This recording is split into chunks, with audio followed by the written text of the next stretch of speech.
Hello everyone. Today we will start our live session 3. In continuation with the previous session, steam power systems, we will continue that. Uh, so let's start the session. Okay. So in the last session, we talked about steam power system as a whole, steam power cycle, that is the Rankine cycle. We talked about. Uh, can you see my next slide? It is not coming. Okay.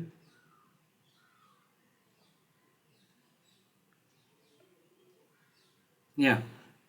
Okay. So in the last session, we talked about steam power system as a whole, and also we talked about the steam power cycle.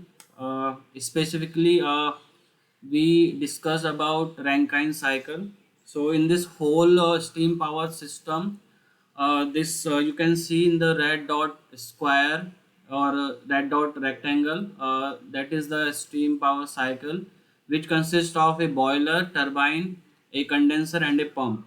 So when steam goes into the boiler, a heat is supplied to the steam, so the it increases the temperature of the steam. Then it goes to the turbine. Uh, while going through the turbine, steam loses its pressure and supplied a work that is further converted into the electric energy through the generator. Then this steam, that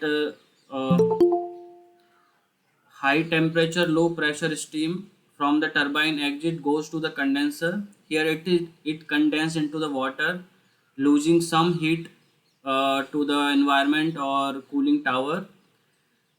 And then this condensed steam, that is the water, that is fed through the feed pump into the boiler again. Okay, so that's how a steam power cycle is. Okay. So let's recap some of the uh, content we have already studied in the last session. Okay. So yeah. So here we are talking about the Rankine cycle. So in the last session we discussed a Rankine cycle consists of four reversible processes. So the first one was the reversible constant pressure heat addition, that you can see here, that Q1. So heat Q1 is added to the steam reversibly at constant pressure. Okay, this process happens in the boiler. Then the second, after this, the second process is reversible adiabatic expansion of this heat, that happens in the turbine, and work Wt is supplied from the turbine. Then the third process is from point 2 to 3, that is reversible constant pressure heat rejection, Q2. This happens into the condenser. Okay, and then then the fourth process is from point 3 to 4, that is reversible adiabatic compression of liquid. So the pressure of condensed liquid is increased through the pump from process 3 to 4, that is also a reversible adiabatic compression, and work Wp is supplied to the steam. So Rankine cycle is an ideal cycle where all the four processes are uh, ideal processes, and the efficiency of this cycle uh, can be written as the W net, the work network divided by the heat supplied. Okay, that further is W net is the turbine work minus pump work, and that is also equal to the difference of heat supplied minus heat rejected, Q1 minus Q2 by Q1. Okay, so yeah, so about all these things we discussed in the last session. So in this session we will see some of the concept how to increase the efficiency of this Rankine cycle, what are the limitations, and what are the measures to increase the efficiency of the cycle, and what is the effect of those uh, processes or the measures to increase cycle the Rankine cycle efficiency. Okay, so to discuss the efficiency increment, first of all let us discuss this one more concept, that is mean temperature of heat addition.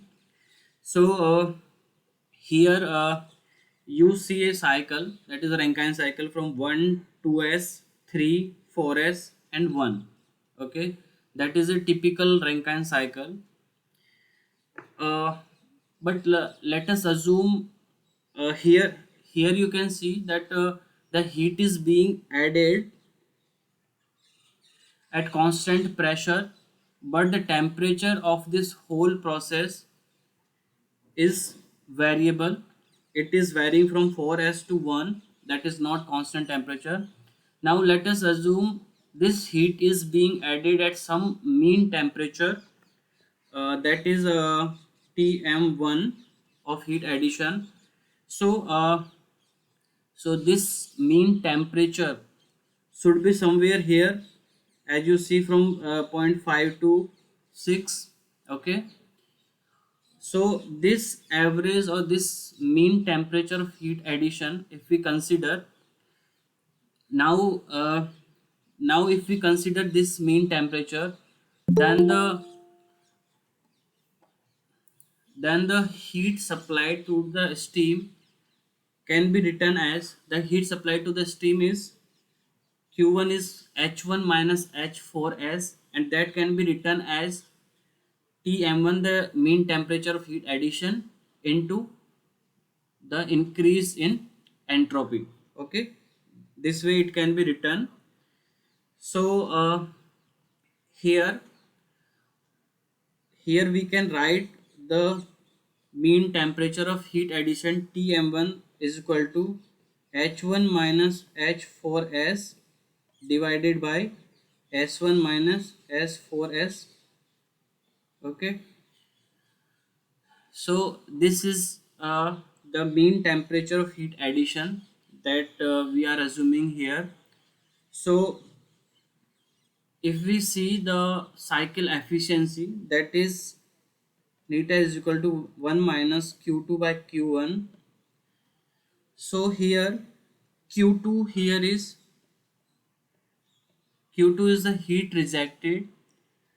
The heat is being rejected at some temperature T2, the constant temperature T2, because in the this vapor in the vapor dome at constant pressure the temperature is also constant. Okay, so here the q2 heat is can be written as this H2s minus H3, that can be written as T2 into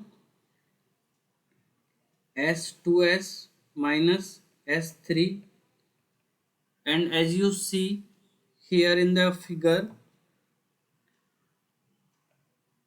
as you see here in the figure, the entropy at point 3 is same as entropy at point 5, and entropy as 2s is equal to entropy at 1 or entropy at point 6. Okay, so that way we can write here as T2 into S2s is equal to S1, and S3 is S4s. Okay, so now here we have,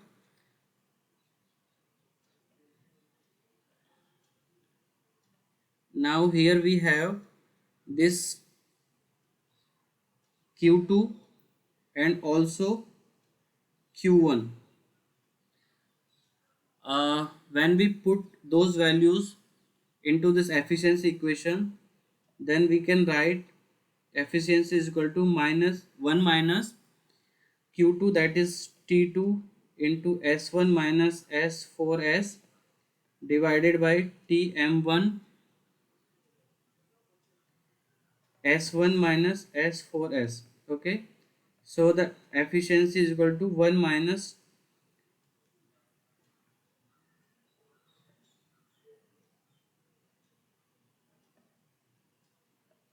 efficiency is equal to 1 minus T2 by Tm1. Okay, so this is an important concept because what we are going to talk about in this session, uh, this concept will be useful to understand those next concept. So here you can see the efficiency solely depends on the temperature T2 and temperature Tm1, that is mean temperature of heat addition. Okay, so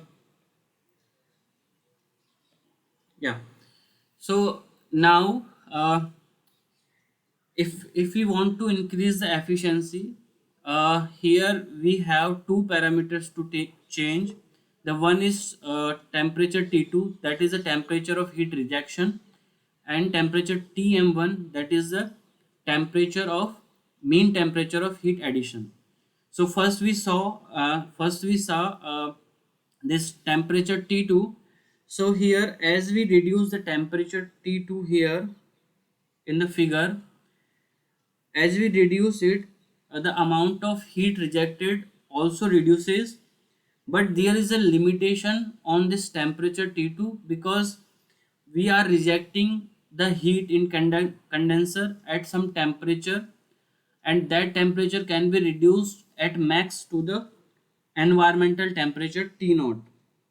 Okay, so here we can see that temperature T2 can be reduced up to temperature T naught, that is the environmental temperature. So here is a limitation on this temperature T2, and we see the mean temperature of heat addition. So once a system is established in some environment, so the environmental temperature is fixed, that is T naught, then the efficiency solely depends on the mean temperature of heat addition, that is the Tm1. Okay, so uh, the efficiency of an Rankine cycle mainly depends on the mean temperature of heat addition, that is Tm1. So now let's see how the efficiency of an Rankine cycle can be increased by increasing this mean temperature of heat addition. Okay, so uh, here two here are two options to increase the efficiency. The first one is the superheating of boiler steam, the steam coming out of the boiler that can be superheated, and the second one is the pressure of the boiler can be increased. So what happens when we superheat the boiler steam? So suppose we are in the normal cycle without superheating, or yeah, without superheating, the cycle will go through point 4s to 5, 6, and some point 2 to 3. Okay, so this cycle will go from point 2, 3, 4s, 5, and 6, and the mean temperature of heat addition will be something here, right? So it will be the mean temperature of heat addition, but uh, once we are superheating the steam, now the our cycle goes through from point 3, 4s, 5, 6, then 1, 2s, 3 and 4s again. So this way here more heat is being added from zero point 0.6 to 1, and the remaining cycle is same. So you can say that the extra heat is being added from zero point 0.6 to 1, and the average temperature of heat addition or mean temperature of heat addition from zero point 0.6 to 1 will be higher than the mean temperature of heat addition for the previous cycle. So here the mean addition of this particular point from zero point 0.6 to 1 will be higher. So the overall mean temperature of heat addition will be something here. And as we saw, this mean temperature of heat addition for the superheating cycle is higher than the previous cycle, the normal cycle. We can say the efficiency of this superheat cycle will be higher compared to the previous cycle. Okay, that is one concept. Now we can ask, like, we can continue to superheat the cycle so that we can continue to increase the efficiency. Now the thing is, when you increase the superheat, it will the temperature of this steam will increase. Definitely the mean temperature of heat addition will increase and the efficiency of the cycle will also increase. But in the meantime you increase the temperature, the this whole cycle works on high pressure. So there are metallurgical limitations at to the elevated temperature and high pressures. There is a limitation on the metallurgical part. The parts, the boiler and the tubes have some limitation. They won't work at elevated temperature and high pressure. So there is some limit above which the temperature cannot be raised. Okay, so that limit comes here. That is the limit considering the metallurgical aspects of the uh, equipments used uh, in the steam power cycle. So once this higher limit of the temperature is fixed, there is also a limit for superheat that can be done. Okay, so the superheat can be done up to this temperature T max, or in the figure you can see 1 dash. Till this point the superheat can be done, and the increase in efficiency can be achieved. Now the T max is already fixed. Okay, and the environmental temperature is also fixed. That is the base of this. Now the third parameter that can be changed is increase in boiler pressure. The pressure of boiler can be increased. Now in the right figure if you see, as the pressure is increased, the constant pressure heat addition line is also shifting towards it is shifting upwards. That means this line is the line in the superheated region is shifting towards the left from point 1 to point 5. We can see now here the main issue is, as the temperature the Tmax is already fixed, and if we increase the pressure of steam in boiler, uh, then when we expand this steam in the turbine, the expansion goes from point 0.5 to 6s as you see in the figure, and this results in the lower quality of steam at turbine or exit. That means the steam that is coming out from turbine will contain wet steam. That means the liquid particles of water, the water particles will be there, and this means when with the high velocity this uh, lower quality steam coming out from the nozzle, it impinges on the turbine blades, and that means it start corroding the turbine blades. That is not desirable because it affect the longevity of the turbine blades. So the limitation to increase the boiler pressure is, uh, we don't want a reduced steam quality from the turbine exit. So that means now we have a fixed temperature T2, that is the environmental temperature below which we cannot go to reject the heat. We also have a temperature T max above which we cannot go because of the metallurgical limitations of the equipments we are using for this steam cycle.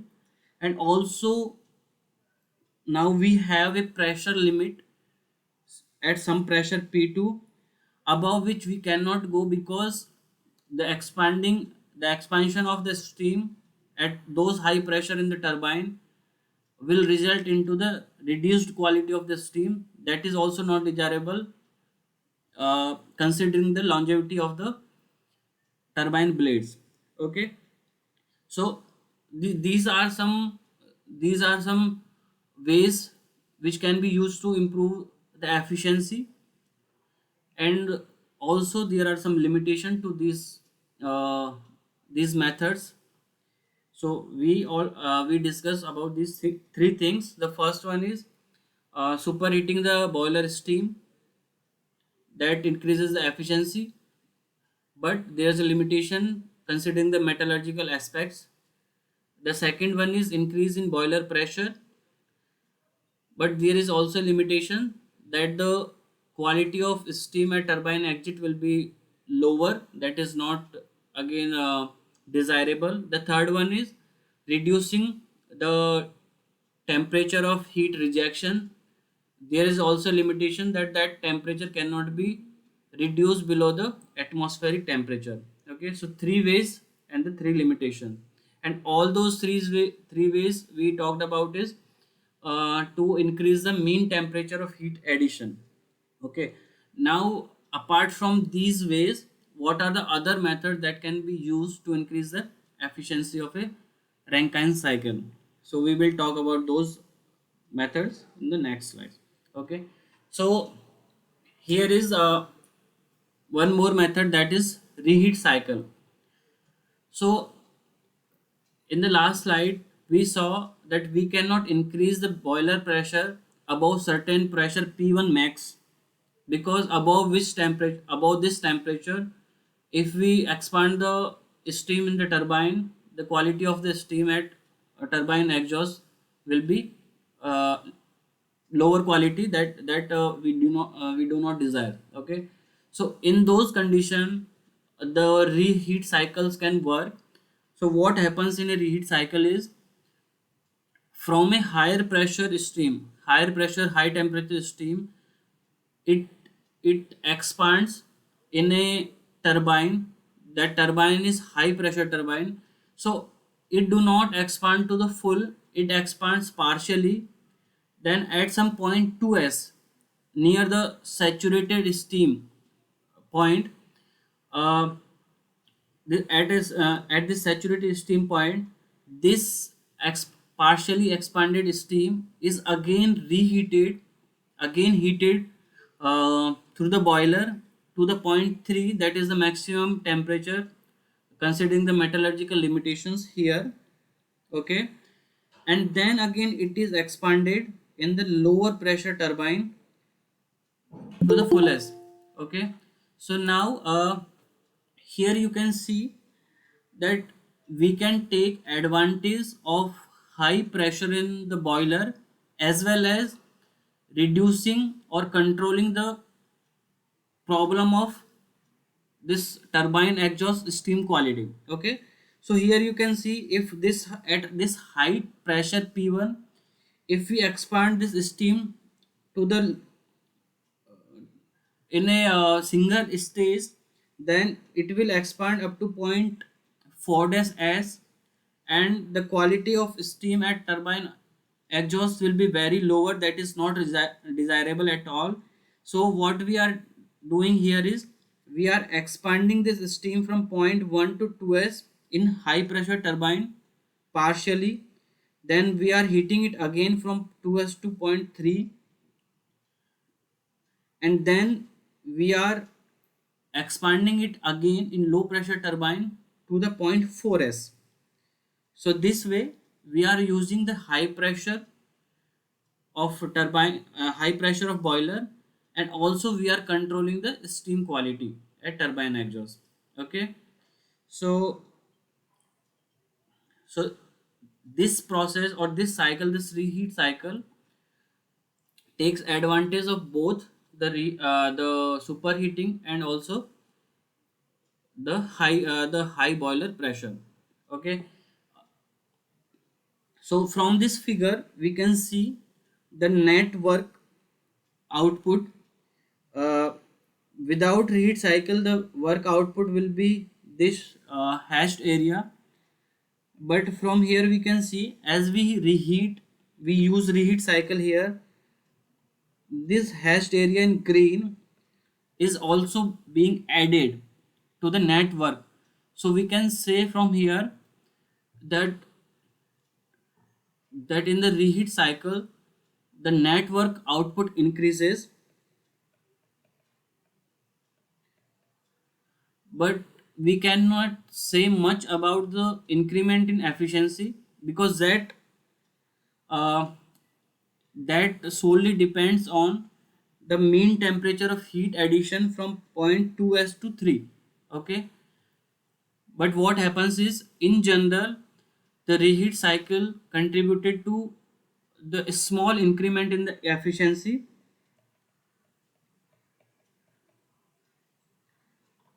and the if we reiterate it, in reheat cycle the increment in efficiency is small but increment in network output is more.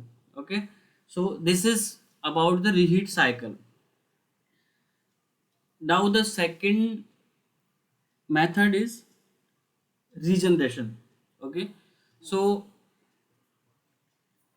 here till here we talked about till here we talked about how to increase the mean temperature of heat addition, that was the TM1.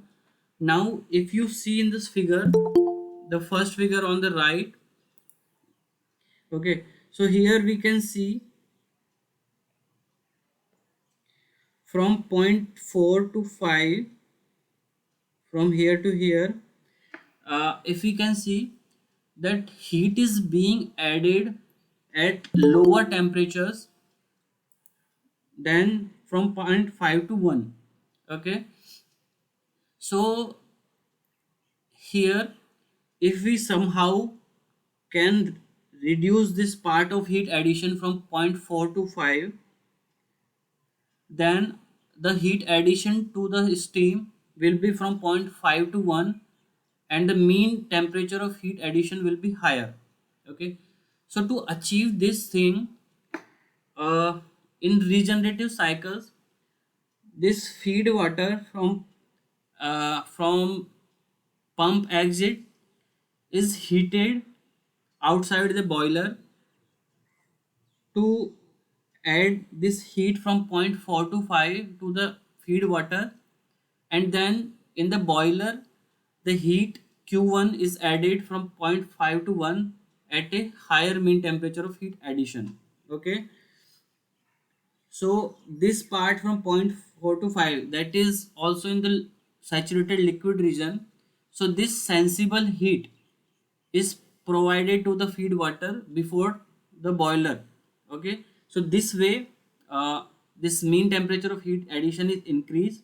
So if you see in the uh, bottom right picture, so here the exit from the turbine, that is at point 4, this this this steam is being condensed and then this is being pumped, and now before going to boiler input, this liquid, this condensed water is being heated uh, from the steam that is being extracted from the turbine. So this way, so here you can see at multiple points, at point 2 and point 3, the steam is being extracted from the turbine, and then it is being used to heat this feed water before it goes to the boiler. So the main concept of regenerative cycle is the the amount of heat that is needed to increase the temperature from point 4 to 5 uh, to the steam is given by the steam extracted from the turbine before it goes to the boiler. So once we achieve this heat addition 4 to 5 before boiler, this means the only heat that is being transferred in the boiler is from point 0.5 to 1, and that means the heat is being added at higher mean temperature, hence the higher efficiency. Okay, so this is the this is the only recap of what you have already studied in those videos. So Professor Mondal explained this concept very well. If you don't understand, or like if you have any doubt, you can go through those videos again and ask me those doubts in the next class as well. I am available for that also. So and I will request you guys to go through those videos are very elaborate and well explained. And yeah, and now we will turn to the assignment questions. So if you have any doubt till here, please ask. Anyone?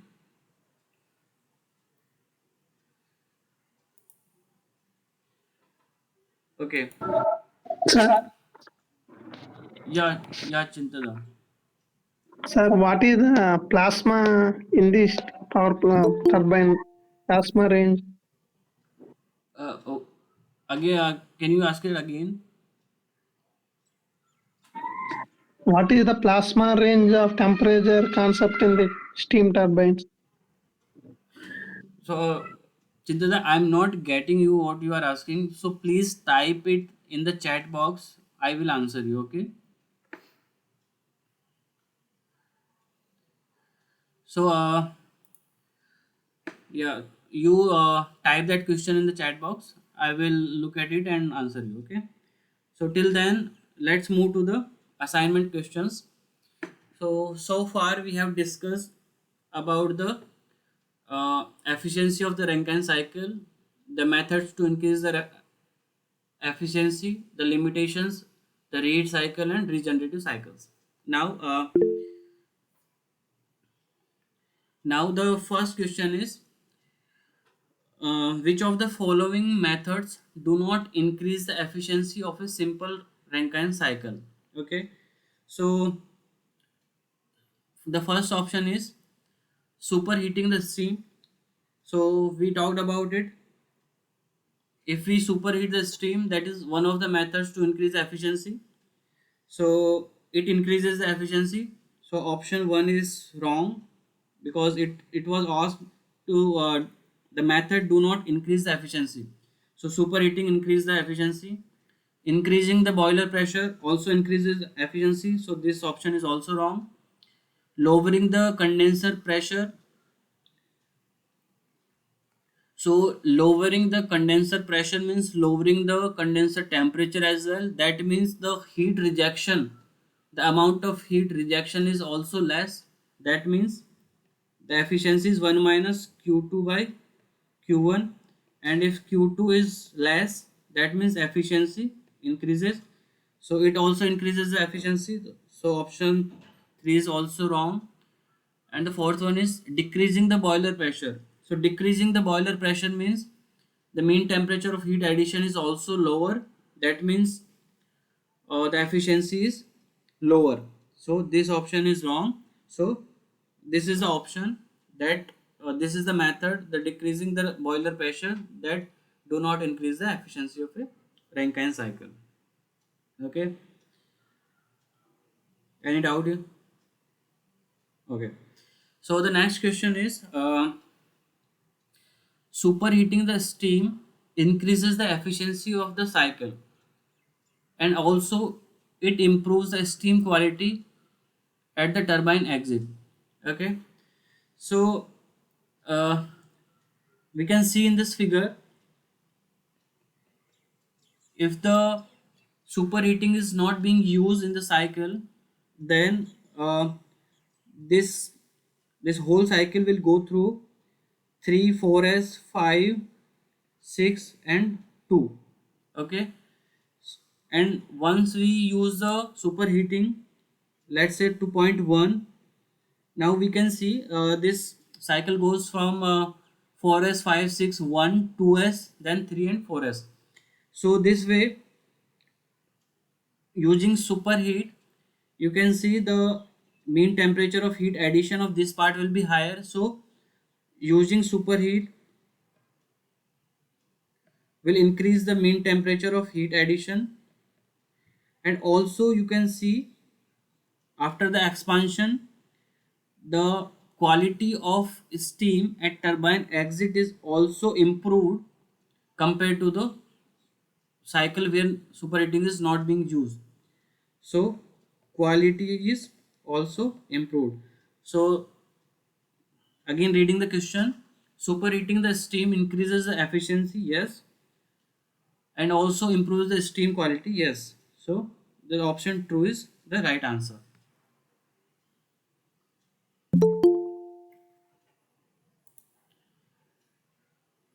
Now let's move to the next question. Yeah. So the next one is, which of the following processes leads to external irreversibilities in Rankine cycle? Okay. So Rankine cycle is consist of four processes.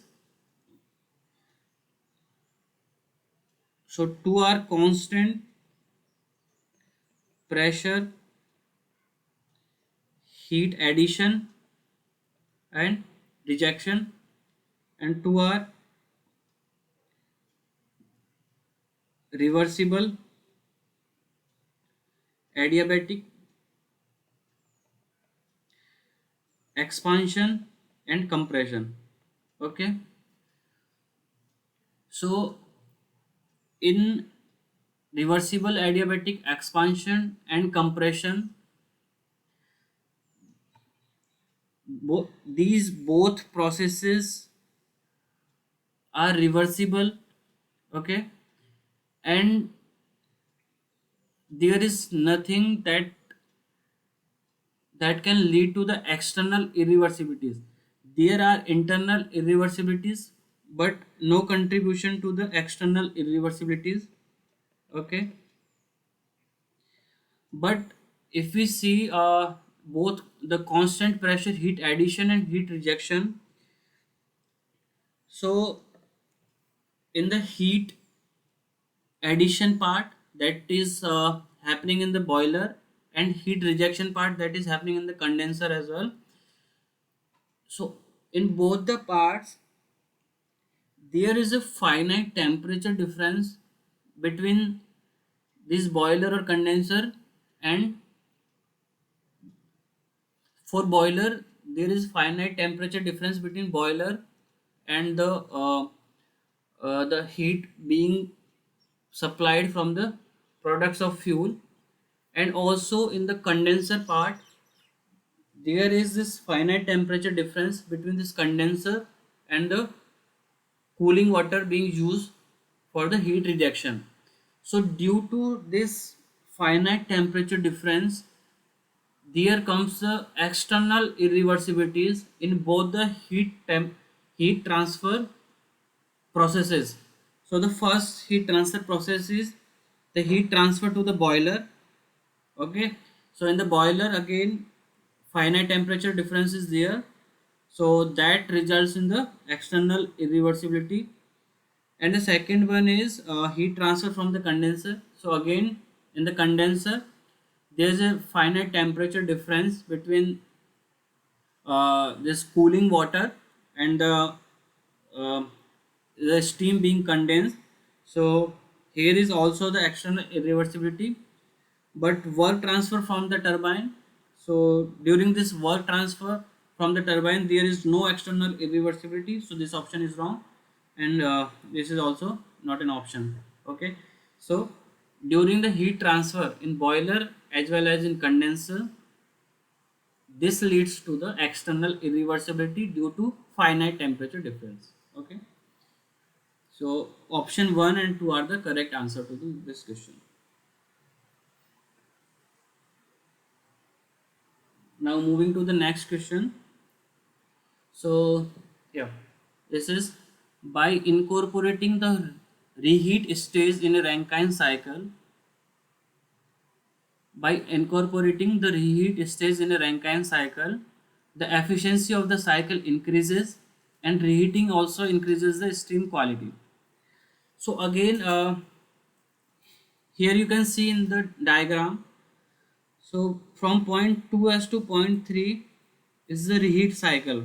Okay, so reheat is being at the reheat is from point 2s to 3. This means the heat is being added at some temperature. Let's consider that temperature at uh, mean temperature of heat addition 2. Okay, so from here, from the diagram we can see that this temperature, the mean temperature of heat addition Tm2 from point 2s to 3 is certainly higher than at some temperature Tm1, the mean temperature of heat addition before the reheat. Okay, so it will definitely contribute to the increase in cycle efficiency. Okay, so the first option, the first thing that the efficiency of the cycle increases, that is correct. And also we can see that the steam quality is also improved as compared to 4s, as the steam quality at point 4s is good. So the second thing is increase in steam quality is also correct. Okay, so the answer is true. So incorporating the reheat stage in Rankine cycle will result in higher cycle efficiency as well as increased steam quality. And the next question is the feed water heater in which the extracted steam and feed water are allowed to mix and both leaves the heater at the same temperature is called as. Okay, so we talked about regenerative cycle.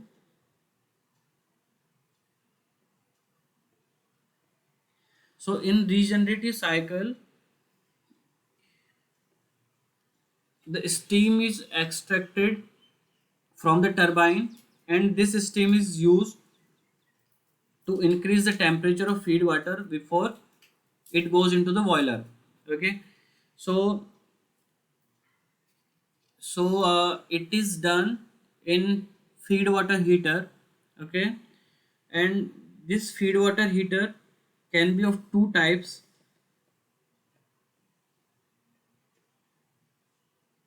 The first one is open type and the second one is closed type. Okay, so in open type feed water heater, the steam that is being extracted from the turbine is mixed into the water coming from the pump, and then this mixed water plus steam mixture is fed into the boiler. Okay, that is a open feed water heater. And in the closed feed water heater, the steam that is being extracted from the turbine is not allowed to mix with the feed water coming from the pump, and this feed water flows through the tubes, and this extracted hot steam is outside the tube, and the heat is being transferred from the steam to the water. So so in the closed feed water heater, the steam doesn't mix with the feed water, and it is also called as non-contact type, and the open feed water heaters are called as contact type feed water heater. So here it is asked, the extracted steam and feed water are allowed to mix. So it happens in only open feed water heaters, and these open feed water heaters are also called as contact type feed water heater. Okay, so option 1 and 2 both are correct. So option C contains both option A and B. So this is the right answer. Okay, so a feed water heater where extracted steam and feed water both are allowed to mix is called as open feed water heater, and it is also called as contact type feed water heater because the extracted steam and feed water both are in contact. But in non-contact type, there is a tube that separates the water, the feed water, and the extracted steam. Okay, so any doubt in this question? No, right? So let's move to the next question. So the next is match the following. So there are four component: boiler, turbine, condenser, and pump. And there are four processes: reversible adiabatic expansion, constant pressure heat addition, reversible adiabatic compression, constant pressure heat rejection. Okay. So what happens in boiler is, boiler is in boiler heat addition happens at constant pressure. So we can match this to B, constant pressure heat addition. In turbine, what happens is steam expands in the turbine at reversible adiabatic uh, conditions. Okay, so this is A is the correct match to this. The condenser, again what happens, condenser heat rejected at constant pressure. So D is the correct answer here. And for pump, it is adiabatic compression. So this is this. So let's see in the options. So it should be B A D C. Okay, so B A D C, the option 1 is correct. Okay, so who answered it correct? Yeah, Gautam Kumar, your answer is correct. So let's move to the next question. So this is which among the following has the lowest efficiency than the others when they are operated between same pressure? Okay, now we are talking about these three processes which are operating between the same lower and higher pressures. So we already know the Carnot cycle efficiency is always higher than the Rankine cycle efficiency. So Carnot cycle cannot be the right answer. Also, the regenerative cycles increase the efficiency of a Rankine cycle. So ideal regenerative cycle have a efficiency of Carnot cycle efficiency. Okay, so it cannot, it also cannot be the answer. Okay, so working between the same higher and lower pressure, the efficiency of the ideal Rankine cycle will be the lowest between ideal regenerative cycle, Carnot cycle, and ideal Rankine cycle. So option 1 is the right answer. Okay, any doubt in this question? No, sir. Okay, yeah. So let's move to the next question. Sir efficiency लिख के बताइए ना. What? Efficiency लिख कर बताइए ना. लिख कर बताना है? इफिशिएंसी जो इंक्रीज डिक्रीज किया ना वो. Efficiency. Okay. So I think who were asking? Gautam, you were asking. Yes, sir. Huh. So Gautam, in the previous slides, uh, we talked about it in details, okay, and I hope you watch the videos as well. So everything is there in written, okay. So I am here to explain those concepts whenever needed to solve these problems. So if you remember, the efficiency of the regenerative cycle is higher than the Rankine cycle, and the efficiency of ideal regenerative cycle is equal to the efficiency of Carnot cycle. Okay, that is the maximum efficiency that can be achieved. Okay, so uh, these all things are already written in the notes and well explained in the videos. So I am here only to refer uh, those things during the problem solving session. So there should be no problem, but still if you want anything in written or in detail, you can write me. I will send those written notes or concepts to you separately. Okay, that works for you. Okay, sir. Okay. Okay, yeah. So now let's move forward to the next question. uh, that is, how are the effects of reheat and effect of regeneration on the efficiency of steam power plant compared? So we saw both these reheat and regeneration cycles. So we saw in the reheat cycle that the network output increases. So reheat and regeneration. So in reheat cycle, network increases. In regeneration, network decreases. And in reheat cycle, efficiency increases, but a small increment is there up to 4 to 5% only. But in regeneration cycle, efficiency increase, and this increment in the efficiency is significant. And if the number of stages, if the number of stages increase, then the efficiency of regeneration cycle move towards to the Carnot cycle efficiency.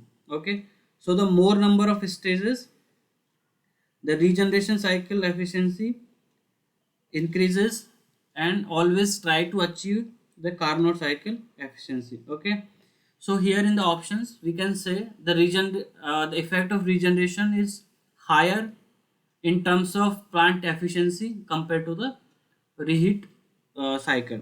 Okay, so here the option one is effect of reheat is greater than the effect of regeneration. That is wrong. Effect of regeneration is greater than the effect of reheat. This is right.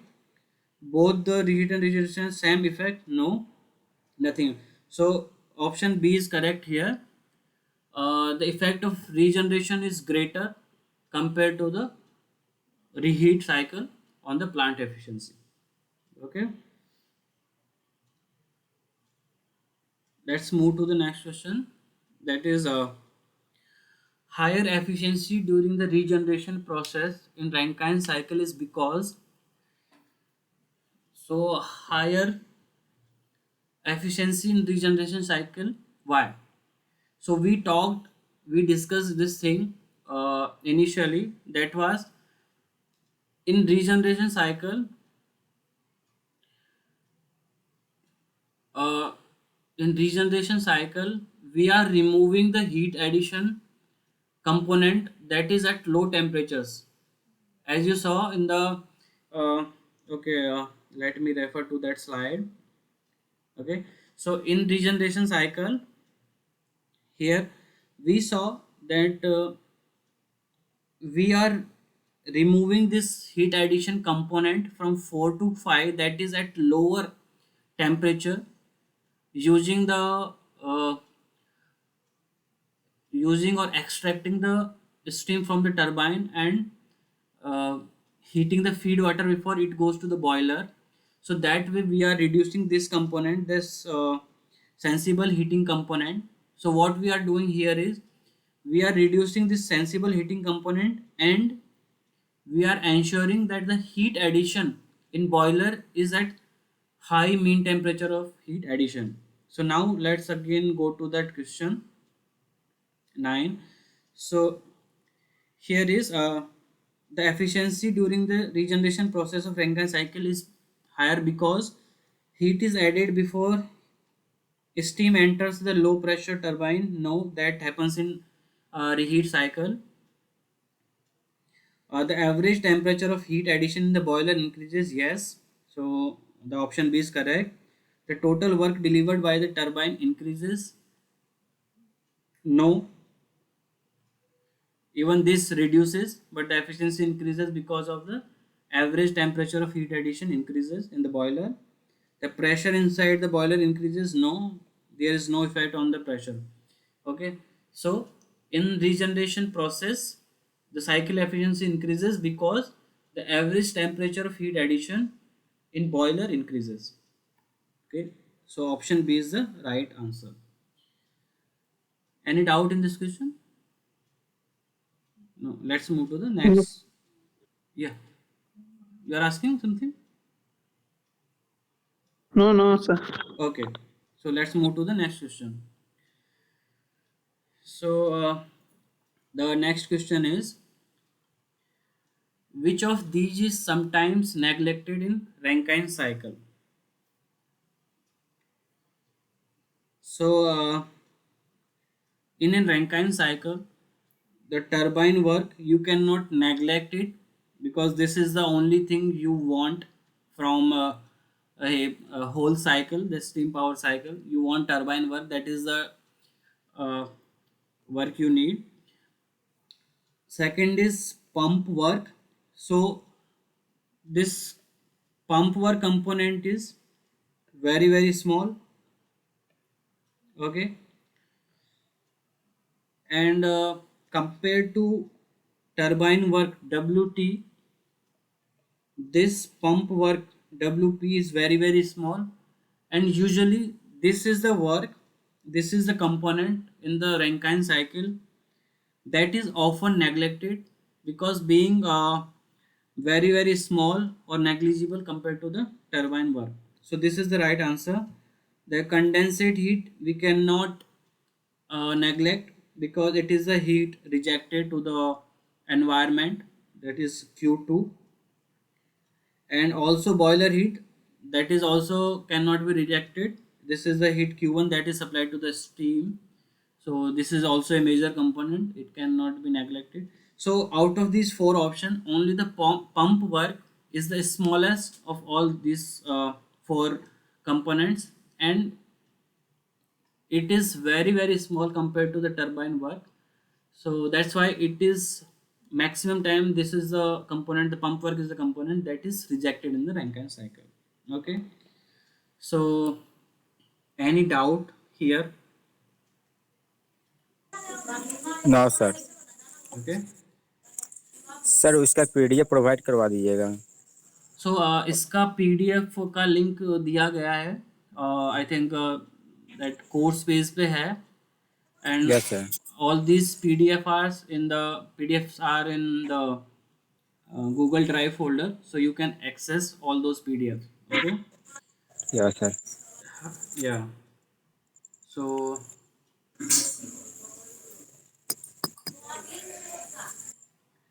So yes, you can access all those things there. So these recording of these videos are available on YouTube, being uploaded on the YouTube, and these PDFs are also available on this drive folder, and the link for both the videos and this folder for PDFs is already shared with you all guys on the course page. So in the course page, the last option you see on the bottom contains all those links. Okay, so if you don't have any doubt here, we can close the session. Okay, And yeah, so we are closing the session. Please come, please attend the next session as well. And also I will request you guys to watch those videos by Professor Mondal. Those are very uh, elaborate videos full of concepts, and that will be very useful to all of you guys. Okay, till then, tata, bye bye. We are closing the session. Thank you, sir.